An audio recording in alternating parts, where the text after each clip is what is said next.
Hello guys, আমাদের মিশনের আজ ডে 3, কিন্তু এখনও একটাও সাবস্ক্রাইবার বাড়েনি। যাই হোক, আশা ছাড়ছি না, দেখি কতদিনে কমপ্লিট হয় 1K। আজকেও সকাল সকাল রেডি হয়ে সোজা চলে যাই অফিস। আজকের ওয়েদারটা একটু অদ্ভুত ধরনের ছিল, কখনো বৃষ্টি কখনো রোদ, এর জন্য আমার ঠান্ডা লেগে গেছে। যাই হোক, অফিস থেকে বেরিয়ে সোজা চলে যাই কাস্টমারের বাড়ি, কয়েকটা কাজ সেরে ফেলি। আজকেও অনেকগুলো কাজ ছিল, আর আজকে আমি একা ছিলাম, যার জন্য কাজ সারতেও আমার অনেক টাইম লেগে গেছে। তো কয়েকটা কাজ সেরে একটু গাছের তলায় বসে বিশ্রাম নিয়ে নিই। হঠাৎ দেখতে পাই একটা অন্য কোনো গ্রহের ইউএফও ঢেকে রাখা আছে। আমি দেখে একটু চমকে যাই, দেন আবার কাজে লেগে পড়ি।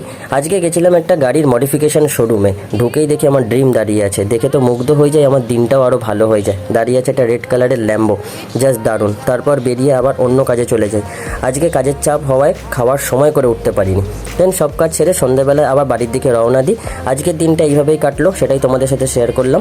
তোমাদের ভিডিওটা ভালো লাগলে অবশ্যই লাইক কমেন্ট শেয়ার করে দিও, যাতে আমাদের মিশনটা তাড়াতাড়ি কমপ্লিট হয়। আজকের মতন টাটা।